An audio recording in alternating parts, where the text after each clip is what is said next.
Weekend Warriors. Weekendology has returned with episode number 57 of the Weekendology podcast. We're back to bring you all the best entertainment to kickstart your weekend.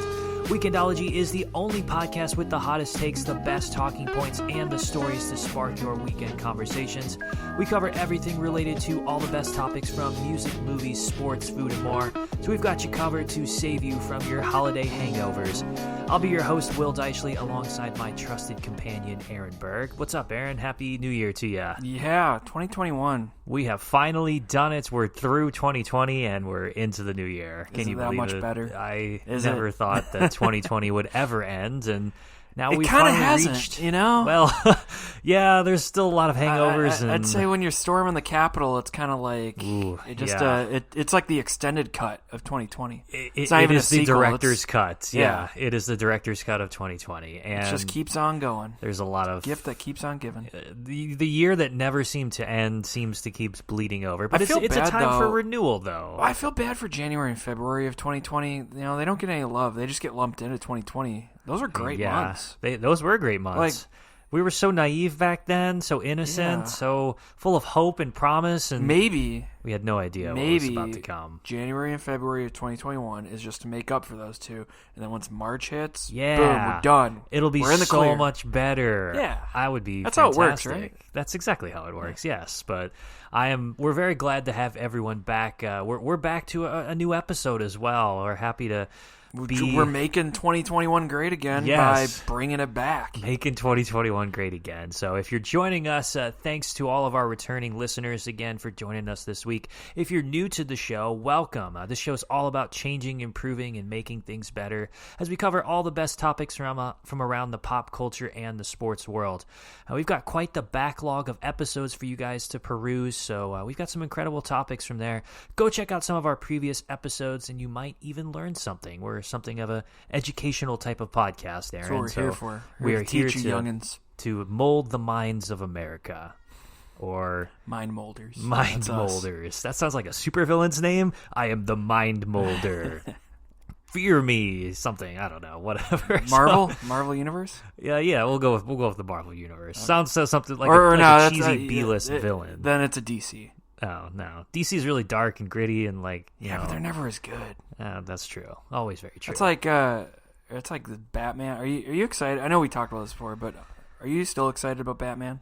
Yeah, I'm excited for the Robert Pattinson Batman. Well, I heard they're bringing back Michael Keaton eventually. Wait, really? That's what I heard. Oh, dang! You got some news that I haven't heard yet. Yeah, superhero news. Man. See, we told you we'd educate you. No, I didn't know that they were bringing back Michael Keaton. That's the rumor floating around. Ooh. So they said which I thought this was done already, but they said Ben Affleck's done, and Michael Keaton's going to come back to do that role. That would be really cool. Yeah, but he's super old now. I don't know how they can do that. I was confused, man, because they're bringing Robert Pattinson, so wouldn't he be the new guy for all the rest of the movies? I don't know. You would think so, but I don't know. They already gave up. They're like, you know what? Nah, he's failed too. We're bringing back Michael Keaton. I'm excited for the Robert Pattinson movie, or the Robert Battenbat, as I like to call him. Robert Pattinson? Yeah, Pattinson. Oh, there you go. Yes, but I'm very excited for Batman, so I'm always excited for superhero movies. I'm always up for them. I'm trying to get They're on board, but so everyone's just like a new adventure for me. So wow, I'm all in for it. But Weekendology is brought to you by the Big Red World Podcasting Network. Go check them out. They've been a trusted companion of ours for quite a while. They've got some great podcasts like The House That Rick Built and 6 Drunk, 1 Sober. It's back. They're back as well. They're up on Twitter at Big Red Social, and their website is bigredworld.org.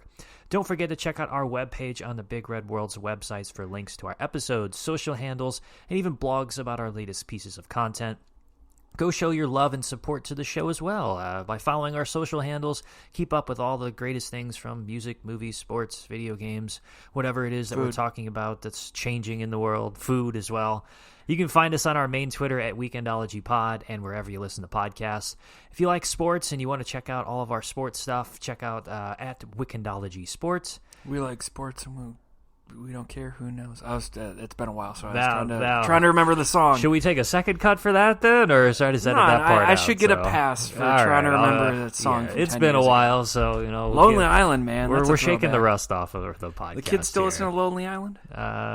Probably at some point. They still into that? Yeah. I saw a meme actually about them. It said, name something that's garbage in 2020, and somebody said The Lonely Island. And then it was them like in like studio or something, and they're like, oh man, come on guys, like can we not do this meme or whatever right now? Man, Andy Samberg's always I like him. He's funny. He's very funny in Brooklyn Nine-Nine too, so That's another great show. I've never watched that show. You should watch it. It's really, I've heard really comical. good things. And it's like 30-minute sitcom, and it's really good. So nice. Watch it. How many seasons are out? Because I don't. There's like 9 seasons or 8. I was gonna say 8 seasons or something. I don't like getting into shows that it's like, hey, you should watch this, and then there's like 10 seasons out. I'm like, so much to get through. I mean, I got. If they're through half it an really hour, quick, that's though. easy. Yeah, it's like 20 minutes. So I'll give it a shot. It's not that bad. And as you listen to this week's episode, make sure to rate us on Spotify, Apple Podcasts, iHeartRadio, wherever you're listening from. Hit that subscribe or that follow button. We'd love to hear your support as we keep growing and bringing you all the best topics we want to see changed and improved upon, because we love a great 5-star review on Apple Podcasts, Aaron. Yeah, whoever rated us 2 stars on Apple. Yeah, like, step your game up dude. here. Can you at least provide some constructive feedback so we know right, why they it's didn't even 2 write stars? a review, just gave us a 2-star. Sucks, man. You kidding me? Come on, it's 2021. Be nice to us now, okay? We need some niceness from... Okay, first of all, no. The rules are 1 star, 5 star. That's it. There's no in between. Yeah. Second of all, if you are going to rate below 5 stars, give us some constructive criticism. Let Please us know. do. Yeah. Otherwise, we can't change and improve upon ourselves. So, precisely. there you go. So let's move on, Aaron. We're moving on to our pick of the week this week.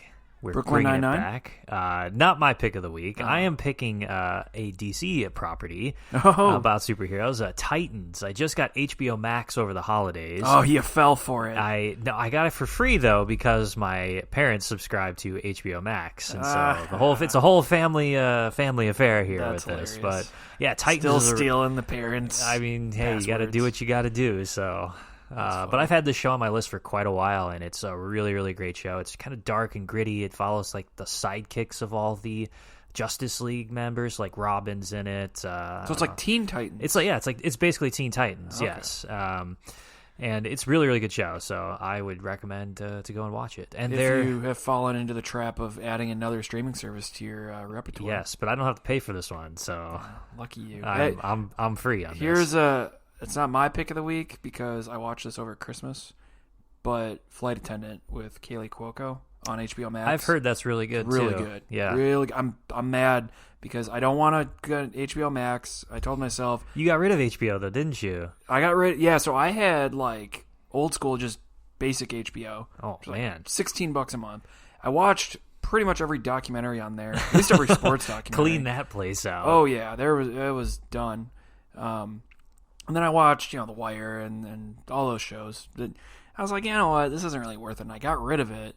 And then they came out with HBO Max. I'm like, dang, but I'm like, I don't want to get back. Like, I know. Because they do that to you. They show a couple interesting shows, and you're like, you know what, fine, I'll pay it. And then you got your 10th or 11th streaming service on there. Never ending, but Yeah, but if you do have HBO Max, Flight Attendant's good. I will put that on the list. It's tempting me to get back on it. What's your pick of the week? Your legitimate pick of the week? My legitimate pick of the week, the one, the only. It's a podcast this week, actually. Oh, No books this week. wow, no books. Although or I'm documentary. tempted because I did just finish a great book, but I'm going to leave that for another day. Okay. It's YNK. Oh, wait, I'm trying to think how you say this because it's confusing. It's not a very good pick of the week if It's you a can't really- remember it. The podcast is, I knew I'd screw it up. It's You Never Know, You Know What I Mean. That's what the podcast is called. Okay. YNK, You Know What I Mean, is how it's like labeled. It always confuses me because like my brain, when I say YNK and then go to say like, what's the other YNK? What's the podcast about? It is interesting. So do you know Mike Stud? You remember him? White rapper. No, can't say that. He just goes by Mike now. No, never heard of him. So he's a kind of a Post Maloney type kind of guy. Okay. He was big a couple years ago, but he's still around. He's got some good jams. But he's a producer, singer, rapper guy. But it's like a life. I would say it's like a self-help lifestyle improvement podcast. Oh, interesting. Really interesting, and I'm really glad I found it because it's half entertainment, just fun, goofy. There's, comedic elements to it. Right. But the overarching theme of the podcast is really like self-reflection and looking at yourself, looking at your life, kind of answering these questions of why do you live the life you live? Why do you do what you do? Are you enjoying your life? Could you be doing something better? Like, right. Helping with anxiety, just certain things like that. But it's from a guy he's around our age. He's like 32. And he's really down to earth for someone who's pretty successful. He's got great connections. So the guests he has on there are great. A lot of sports. Trevor Bauer was on recently. Wow, nice. Mike Clevenger, Johnny Manziel. That's a good episode. Money Manziel. Money Manziel, yeah. But he's like buddies with these people. So it's cool because they're very candid conversations. They're not just straight interviews. Right. And he just has them sit in his studio and just kind of talk about life, talk about their journey, why they made certain decisions, why they think certain ways. And then he has a lot of his opinions on there too. So you get a kind of a sense of his life and then his guest's life too. Very cool. Marcus Stroman also is like one of his best buddies. Yeah. I'm assuming you can find it all over. It's Apple huge. Podcasts It's on Spotify. Apple, Spotify, all the main ones. Cool. But, it's just really cool because I feel like there's not a lot of that. It's either when you get people doing a podcast like that are around our age, it's either like too silly or it's like trying to be too serious. And this one's like just a perfect 50-50 in between. So that's awesome. Well, I'll definitely go check it out then. Sounds like a very engaging podcast. It's a pleasant surprise. I found it randomly. So you shout never out know to what you might find in 2021. The whole world you never is at know. your feet. You know never what know. I mean? See what I did there I there? go. Hey. Got it. Well, on to the show now. We've got a great episode planned for you guys today. And if you haven't guessed by the title of the episode, we're talking about the future of sports betting.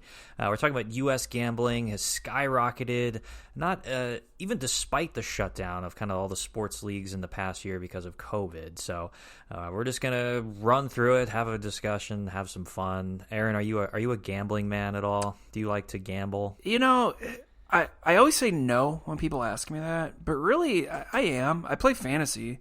Like I do Just all kind of gambling. Oh, yeah. It's 100% gambling. I put money in a pot and I pick players that I think are going to do the best, and then based on their points, I win or I lose the money in the end. So, yeah, it's complete gambling, and I feel like that's what's interesting is people look at gambling as like casinos or a sports book or having a bookie. Yeah. And it's like, no, it's way wider than that. Yeah, so. the definition of it has definitely expanded in the last few years, especially with the explosion of online sports betting websites. I mean, you've got companies like DraftKings, FanDuel, ESPN as well host online gambling websites that kind of fuel your adrenaline needs as well. And Fox, Yahoo. Yeah, Fox, I feel like Yahoo. every CBS. And it's not just like transaction of money, like you said. It's not just for like poker or cards or whatever. I mean, yeah, fantasy is gambling as well. And Right. I like how like the FanDuel and the DraftKings is set up, as you can put in $1 and you can win $2. So it's low entry. Obviously, the more you gamble, the more you win. Right. But you have a different team each day, which is really, really nice. Not locked into the whole season. Like See, I didn't this like year, that. this year I got hammered with injuries, so it was like, well, my season's over For like football? 3 weeks in, yeah. And I was like, well, that's the end for me. So I will say that's the gift and the curse about fantasy specifically. So I play all of them. I play baseball, hockey, football, basketball. And that's like, a lot of fantasy right there. It is, but it really isn't because they're all different seasons. So really, like hockey and basketball are the same time. I mean, this year football ran, like hockey hasn't started yet, but the playoffs for football ran a little bit into it, but it's not too bad. And I enjoy it. It gets me watching the games, but it's just like, it's interesting because there's so many injuries. So it's like, man, I hate my team, I know, yeah, that's how I was. Like, I took injuries for the first 3 weeks. I was like, well, I don't have a chance to win my money back. So. When I did DraftKings, though, I didn't like it because it's like, it's total random. If you pick, I don't know, let's say Steph Curry. Sorry. And I'm taking easy there with the microphone taking here. The cord out here. Our studio is very low budget. I'm getting Italian, start talking with my hands too much. But yeah, you start picking these guys, and it drove me nuts when I did it because you're like, okay, Curry, safe bet. I'll throw $5 at him. He's going to ball out tonight. And then dude gets like 15 points just randomly. I can't predict that. No, you really can't. Whereas like fantasy, where you stick with your team, at least that you can kind of look at trends. You can look at numbers. It's more realistic, like being a GM. But I think that's how they get you, though, is like, okay, he had an off night, but like, if you do win big on somebody who's like a positional player or a sixth man or something, like, but then you feel the urge, like, all right, well, I won now, so why can't I keep going? And so, like, that's, I think, why it's become so popular. I lost all my money on DraftKings. I got up to $15. Oh, man. $15, and I was, like, feeling good. I'm like, man, I've been winning a lot. I've been picking the great. I did where you pick the starting lineup for basketball, and then just all the way down, back to 0. I'm not much of a gambling man. Like, I don't really like to throw away my money. I'm not going to just go to a casino and be like, oh yeah, $100 on blackjack, or here's $100 on the slot machines or something. It's painful, man, when you lose, because you're just like, painful. Oh, how much did I throw away? But I think it's so popular is because you combine literally one of the oldest professions, not oldest professions, but oldest, like, I guess, recreation things to do, with a very entertaining and enjoyable thing to watch that's also very popular in sports. So, I mean, betting and sports seems to go hand in hand, I think. And this is kind of like this is $1 billion industry. I mean, the literal World Series was, what's it called? Rigged? Like they shaved points. Yeah. In 1919, the Black Sox. Yeah. It's because of gambling. Like, you throw the match or something for the spread. Or that's why no one likes boxing anymore, because that's all that's going on. Sucks, man. I hate it. But even before COVID struck, I mean, the online gambling industry has been growing quite a bit for a couple number of years. Back in 2017, the market was valued around $45.8 billion. There's estimates by 2024 that the online gambling bets could be almost $100 billion. Which is insane, if you ask me, just on like sports betting. I don't understand the shift. Like, why is it big now? Whereas you look at 10, 20 years ago, people still looked at it like taboo. Where it's like, I mean, people did it, obviously, but why is it in the mainstream now? I think it's so popular is because it's convenient. It's all on your phone. It's easy to use. So you can watch more games too, I guess. Yeah. So there's so many more different things to bet on, and everything's so mainstream. So like the NFL, that's super mainstream, and so is the NBA, so is the MLB, and because you have it on your phone, DraftKings, FanDuel, whatever it is an app on your phone. You're just like, oh, well, I'm just going to check. This guy seems to be doing pretty good. Lock him in for my FanDuel. Lock him in for my When you can watch all the DraftKings. games finally. I was thinking about this, too, because, like, I was, like, Arizona State, big fan, obviously, but, like, I was like, why am I a bigger fan of them now than I was when I was a kid? I always liked the school, but, like, I didn't really know the players that well. I knew a couple, but it seems like in the past 5 years, I really got into them. I was thinking about it, I'm like, why? I'm like, well, because I can watch every game. Yeah, it forces you to watch. I can go by Pac-12 network and watch the local games way out there, even if I don't live there. And I think if you're gonna really watching Manchester United, same deal. It forces you to watch the game because you need to know which players are going to be good and which ones are going to be bad. Yeah, so you're more into it. It makes a game. It does make it more fun too. The game too. I mean, it sucks when your team or your player is like, oh crap, Mahomes threw a pick. That's or something. Still fun though, because you're minus like, $5 for me or something. Yeah, but then it's really awesome when I don't know, some random player. Or somebody that you're like, I think he's going to be good. I'm going to take a risk on him. You bet $5 and you win $50 on it. That's why I don't do an like incredible feeling. Spreads, or I don't do the points. I never understood the spreads or it's the too point random. differentials. And, I hate it. Like, well, because there's always that one guy that scores like the meaningless touchdown at the end of the game, or some garbage points or something. Or you'll get guys where someone did this recently, a couple weeks ago in the NFL, where they just purposely didn't score and they just took a knee to wait to run the clock. I think it was the Browns or something. Like Nick Chubb or whatever was about to score a touchdown, and he was literally on the 1 yard line and he fell down. Yeah, and he's like, but they'll do it on purpose to run the clock. But nowadays, because sports betting's so big, they're like, no, score. Like, you're making people lose millions of dollars. So I think it's easy to use, it's convenient, and you combine gambling and sports together, and it's so much that's just so much adrenaline going on at one time. You're just like, oh my God, this is incredible too. And I think too that we've proven that it's not this evil. I think the stigma with it was, well, it's going to affect outcomes of games, which I'm not disagreeing. It definitely can. Like I said before, there is evidence that it's been rigged because, well, Tim Donaghy, the ref in the NBA, he was proven guilty of it, So it's happened, but I think, too, the more innocent side of it has come out where people are looking at it like, okay, it's not the mob just running it. Like, there is a fun side. There is a professional side to it now. It's not just underground stuff. It is fun. And it's why people like sports. It enhances sports and makes it fun to watch. The branding of like FanDuel and ESPN and DraftKings is so well done, if you ask me, too, because it's gaining more popularity because they're able to have sponsors like right on the games that you watch it too. Yeah. And it is a really low barrier of entry too. So part of what it's so fun is because, okay, I can spend $1. Who's gonna gripe at $1 usually? Right. And then you're like, cool, I won $2. All right, who's gonna gripe at $2? Keep going, and like, okay, cool, I won $10 now. Now I've got somewhere, and they give you like, I guess, certain breaks and stuff and credits or points too, from what I've read, and now you can use that to buy more players or to bet on more players, and so you're not spending your money.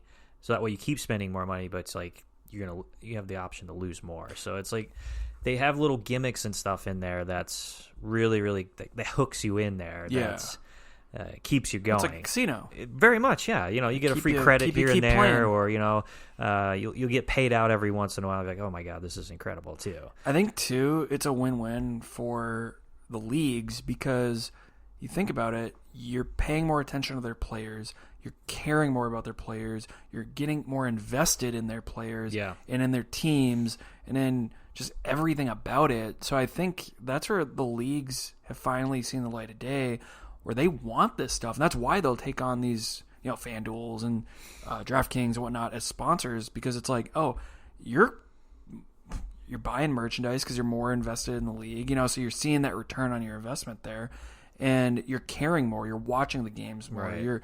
I just think there's more interest in these meaningless teams or bad teams even, or leagues that are struggling or players that people wouldn't care about at all. Now it's like, well, I have this guy on my fantasy team, or I picked this guy in DraftKings to blow up tonight. You're caring about that guy, whereas before, be like, oh, whatever, he's a role player. I agree with you. Yeah, I think you're seeing more popularity with it too because, one, it's becoming more legalized in more and more states too. And for a long time, the technology that was required to keep data privacy and like the money transactions and all that kind of stuff, like proprietary information, it wasn't very good to make sure that was safeguarded. So now you're seeing all these apps and stuff able to catch up, and so it is now safeguarded. And because it's becoming legal in more states, sports betting, you're going to see it exponentially grow, which is why it's supposed to be $100 billion industry in the next 3 to 4 years as well. And I think it's really, I don't know, do you think it's good that it's becoming legal? Yeah, I think it's, or is this like the next thing to like steal your money, or like a terrible, like, no, I don't know, like drugs becoming legal or something like that? I mean, I know, and I felt the same way about just casinos in general and just gambling in general. I get it, why people are against it or why states are against it, but to me, it's a very outdated policy. I think it was looked at because, like I said, the mob is so heavily involved in it, and there was all this like bad stuff going on with it, so it creates that stigma.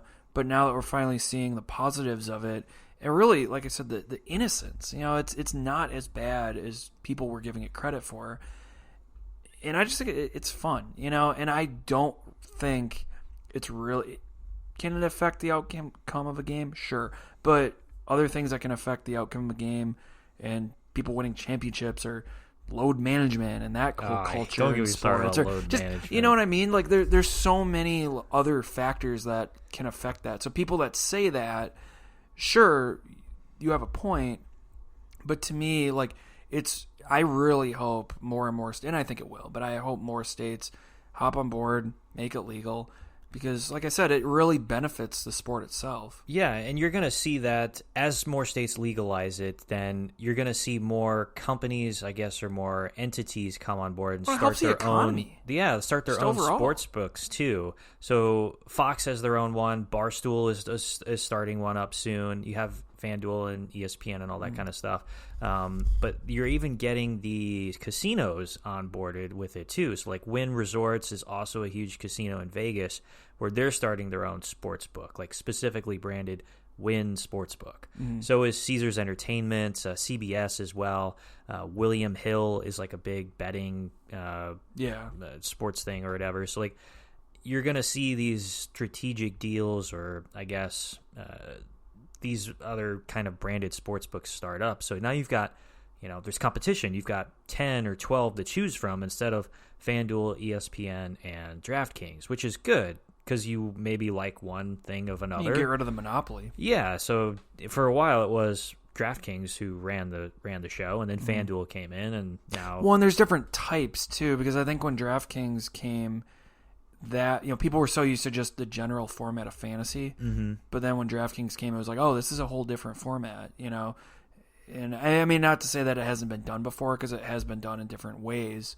Like that's how like fantasy NASCAR was played, just like that. It's just they took that model and put it to all sports. Yeah, it made it bigger and more mainstream. And each one will have probably different formats. And you're like, okay, I like the point system for DraftKings, but I like the payouts for FanDuel. Yeah. Or maybe Wynn has a better spread, or a better system. I don't know, whatever it is. Well, and I just think too, like this is something where, like I said, everyone does it. And even if you think, oh, I don't gamble, like we talked about to start the show.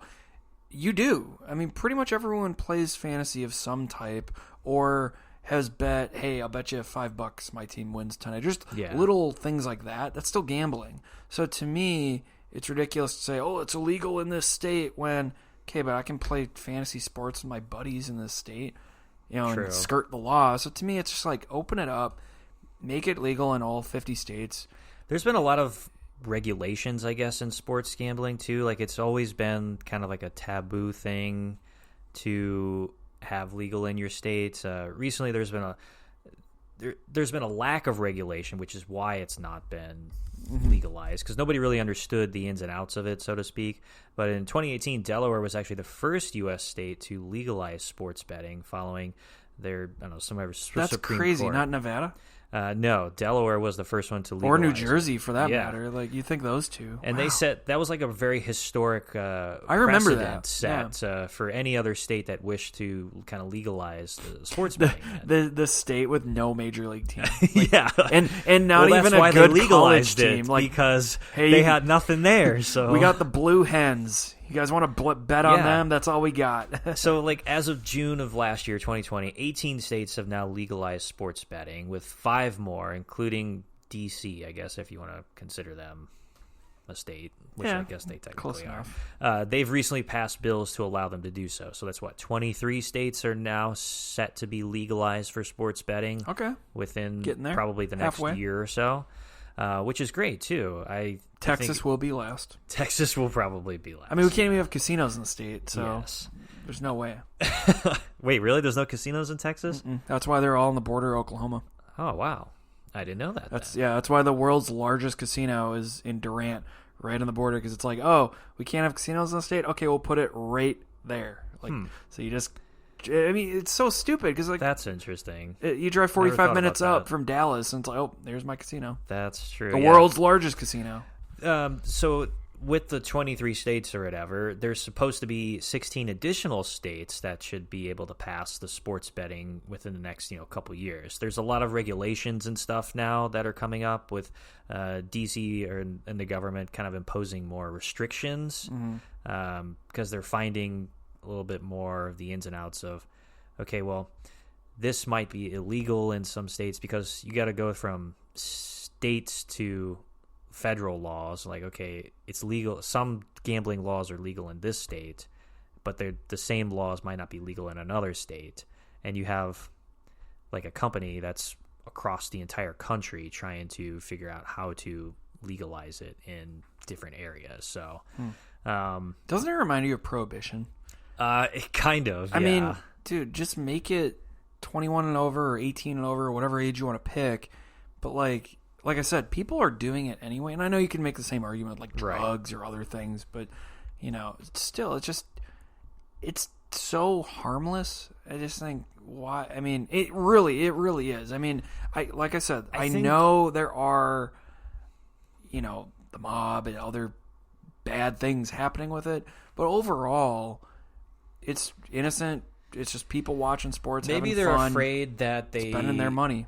Give ammunition for more things for people to destroy their lives at or something. I think it's a combination. Risk is there. I think it's a combination of that where it's like, oh, you can get addicted to it. It's like, okay, but you can get addicted to food too. Yeah. There's a lot of things like. But it's like gambling. Obviously, if you're facing a gambling addiction or you're losing your money, like. There are programs to help you with that. Plenty of services. You walk into a casino and it's right there. Some of the states are a little gun shy in making it legal because it's another thing that's people have more access to. And because it's so popular. Well, and I do think they're like billions of dollars in it. I think they are worried about affecting sports too. That's true. Yeah. But I just think to me, it helps sports so much with that, and it gets people more invested. To me, that's better than the possibility of, they might shave points. Man, they could be shaving points anyway, and we don't know it, I mean, yeah, I just don't there's think behind the scenes, under the table dealings. Yeah, I just don't think there's enough evidence to go on and say betting. Do you think there's more sports betting in college sports or pro sports? Ooh. I want to say college sports because there's so many more teams in college sports than there is for pro sports then. Because more possibilities. You only got 32 teams in the NFL. You've got 100 teams in college football. Yeah. Same with basketball. I don't think anybody's betting on baseball. There is that. Well, I mean, people can bet on anything. Yeah, but there's not as many people betting on baseball. College baseball? Yeah, college baseball. Yeah. That's tough because there are so many teams, but people are more invested in the players in the pros because they're around longer. True. So I think in terms of, I would say it depends on what betting you're talking about, because I think just a straight up, hey, who's gonna win? I'll say this: I think the bet. I'm bad with my betting terminology, so apologies. I'm not very good at it. All you gamblers, degenerates. Should have researched these terms more before this episode. We're just not degenerates, but I pretty much am. But if you bet, who's going to win the championship here, I will say Major League Sports because it's easier to bet that. Yeah. There's 30 teams. College, I think people bet more for the tournament style, March Madness, the college football playoffs, the bowl games, those types of things, because those are it's more of a fun thing to bet on. Have you ever done the Super Bowl squares or whatever? Yeah, I don't like those. I've done them, but I don't like them. So we did stupid. Well, you can bet on all of those. I hate that stuff, man, because there's a trillion things you can bet on though. So it's all luck. But you could say, cool, I won $5 from, the national anthem being under 2 minutes or over. I hate it. I've only lost money on it, and there's if I'm going to bet and put my money down, I want to research stuff, and at least if I lose, I can justify and say, hey, I read this, I studied that, I tried this, I mean, you can, technically. Squares, you can research past... No. I mean, there's ways to do it, but I see what you're saying, too. But it's the same as, betting on red or black at a roulette table or, I'm not into that kind of betting. There's always some sort of luck involved with it. Well, sure. Yeah. There's 1,000 things that you can bet on in sports. Dude, I love fantasy. It's getting heated now. Because I hate fantasy. I love it, but I hate it. I know I draft a team, draft freaking Kevin Love, and then sure enough, he gets hurt. Ouch. If Kevin Love was healthy like he was last year, be balling. Hey man, I drafted Spencer Dinwiddie in the first round. Or not first round, second round or something, and he blew his ACL out. So I was like, well, there goes my starting point guard. Kind of so well for the year. You did that. You brought that upon yourself, having Spencer Dinwiddie as your starting point. He was guard. the best one available. So oh man, there wasn't. I had to go with else. him. Did you just forget about point guard? Yeah, I drafted like centers and power forwards. There's a million and, point guards out there. I don't know. I loaded up on them because they're like the best fantasy guys. You got my boy Sabonis though. I did have Sabonis, and I got Cantor, so I'm pretty happy about that. But hey, I'm not. I'm Cantor's 0-2 now. I got like an injury bug. Don't be bragged about Cantor. Cantor's amazing. He's not that He's great. a fantasy god. He got me 55 points. Like he gets like consistently. All centers do that. Exactly. So, I got Chris Boucher. He got me 55 shut too. up. Well, I want to talk about esports and sports betting as well. I feel like the two kind of go. I didn't even know that was a thing. Esports and sports betting. Yeah. So like, I mean, esports are technically a sport then, and I feel like you can't talk about digital gambling without the two kind of intermixing. So for those of you who aren't familiar, esports is an umbrella term for professional video game industry, technically. Listen to our past episode on esports. Yes, we do have a past episode on this where we talk about the origin, the industry, and more about esports. But essentially, gamers compete. There's teams, there's individuals. You can wager on it as well. But total esports viewership hit in 454 million in 2019. Is expected to grow to about 646 million in 2023. See, I would watch Twitch if I bet on it. Yes. I don't understand the people that watch Twitch. I don't get watching video games. But if you bet on, hey, it's Ninja versus Dr. Disrespect. Dr. Those Disrespect. are the only two people I know. I love Dr. Disrespect. Pokimane, there. I got three. There you go. If it's those guys, like, then yeah, and I bet on Ninja, then okay, I'll watch it. But other than that, I mean, esports itself is a billion-dollar industry. It's worth about 4.5-ish billion right now, and it's gonna keep growing year after year. So Amazon actually recently just paid $1 billion to acquire Twitch. So now Amazon owns that. And most of your video game streaming is done through Twitch. There's a few other streaming sites like Mixer, but those are a little bit smaller. Yeah. But if you want like the mega popularity, then Twitch is the way to go. So I'm wondering, like, with Amazon getting into the esports betting game, Microsoft is also doing the same. Sony PlayStation is also doing the same. Are we going to see more apps like DraftKings or FanDuel just specifically 100%. for esports? Well, I think yes. I'm going to stick with my answer, yes. But I don't know if they haven't already, but I'm sure there might be one or two has of DraftKings thrown an esports category out there or FanDuel?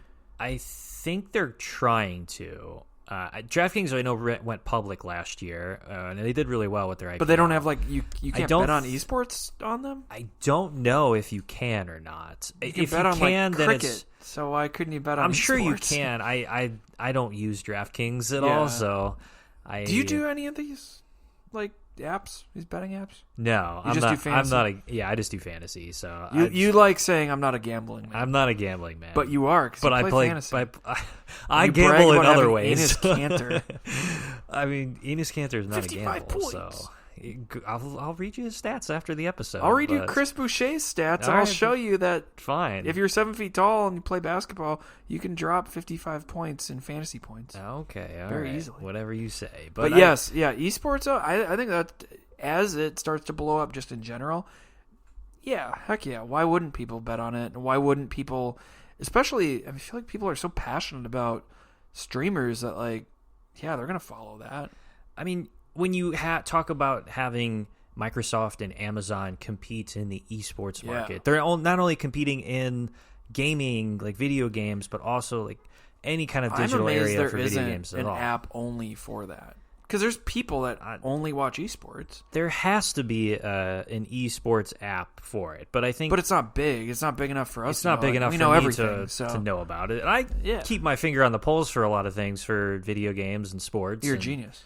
Pretty much, yeah.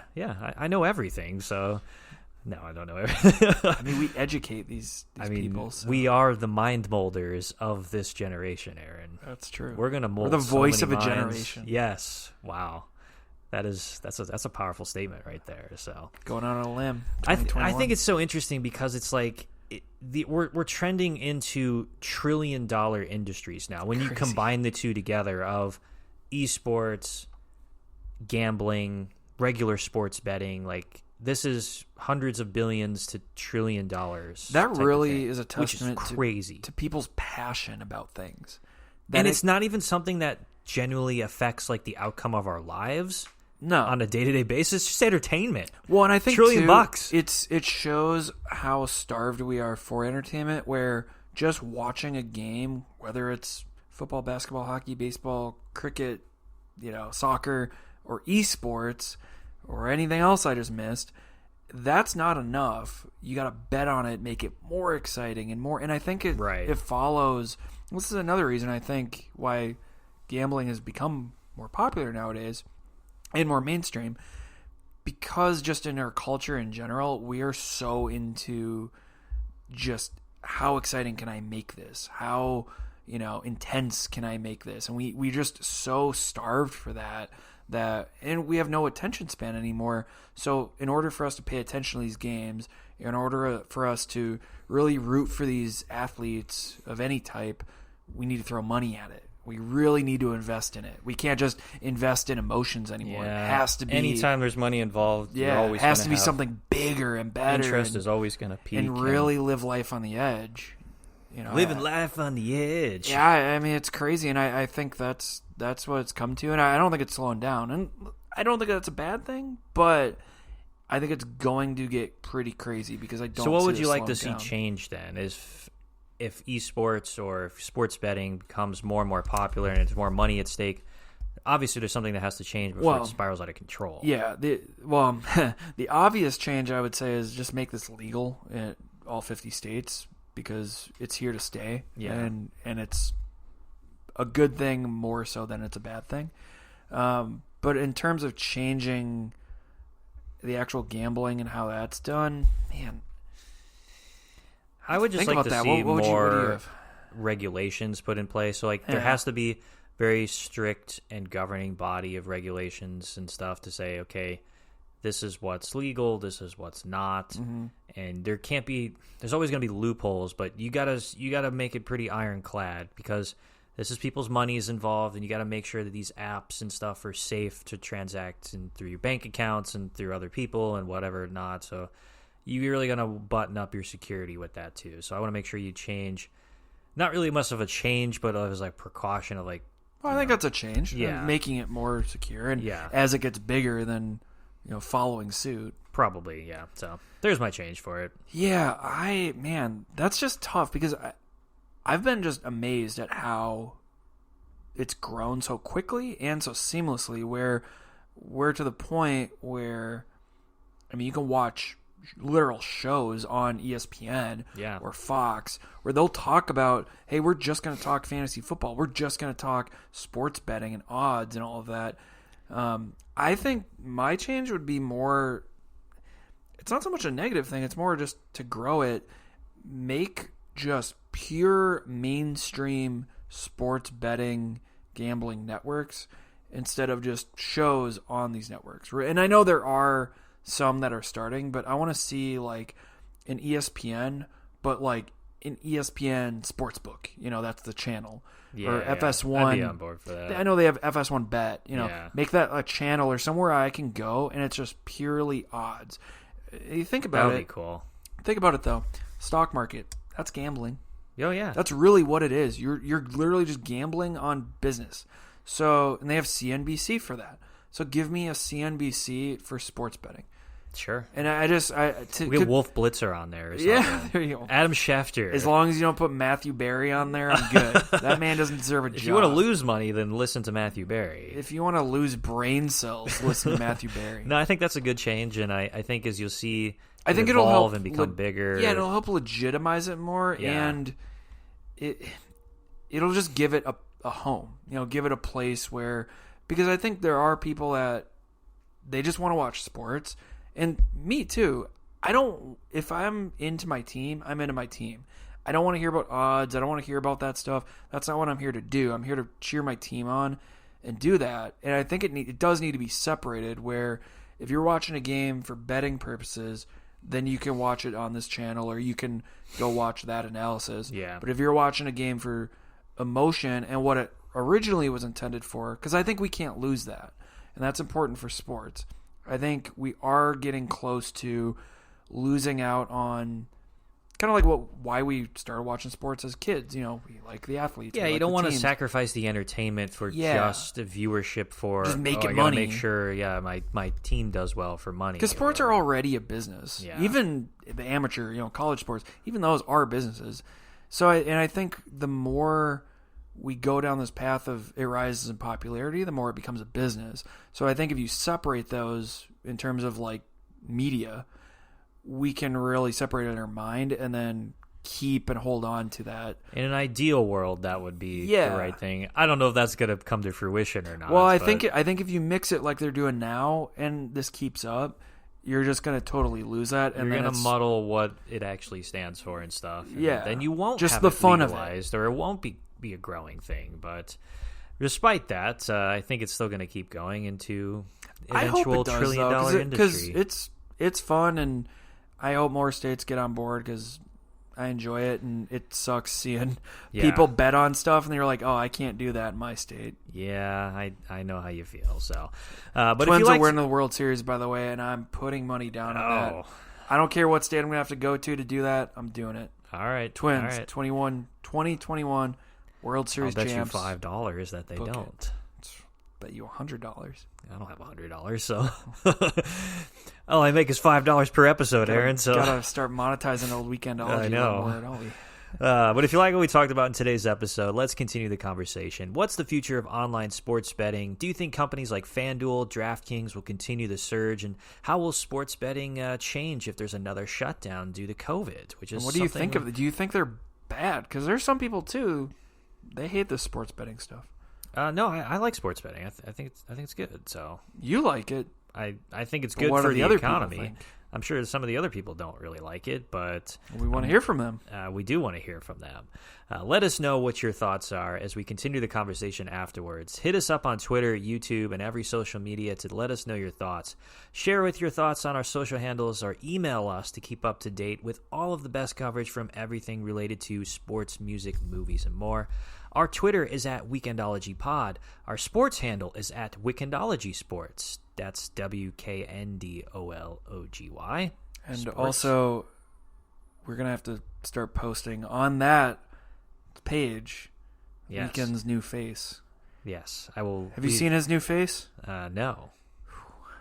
Get ready. Oh, man. I'll leave that to you then, Aaron. I'll leave that to you. If you haven't seen his face, follow that page. And you can follow our Weekendology Entertainment page at Weekendology ENT, and maybe we'll post it there too. So yeah, but it's not spelled the same way. Yeah, that's true. Follow our Weekendology sports handle then too. Check us out on YouTube at Weekendology Podcast. We've got a Facebook page as well. Just search Weekendology. We've got email open for you guys at weekendologypodcast@gmail.com. Let us know what your thoughts are. If you really don't want to interact with social media, send us a private email and we'll send you one back. I don't like interacting with that. You don't want people to know what you're doing online, then Twitter. Send it over there. But we've got a backlog of 56 episodes for you guys to check out, so go listen to them, hear what we have to say. On one of these days we'll have some video. Yeah, one of these days. But we've got lots of episodes there for you. Weekendology is brought to you by the Big Red World. They're up on Twitter at Big Red Social, and their website is bigredworld.org as well. Check us out on Apple, Spotify, iHeartRadio, the whole 9 yards. We've got new episodes every Friday, so until next time, have a great weekend, and we'll see you guys then.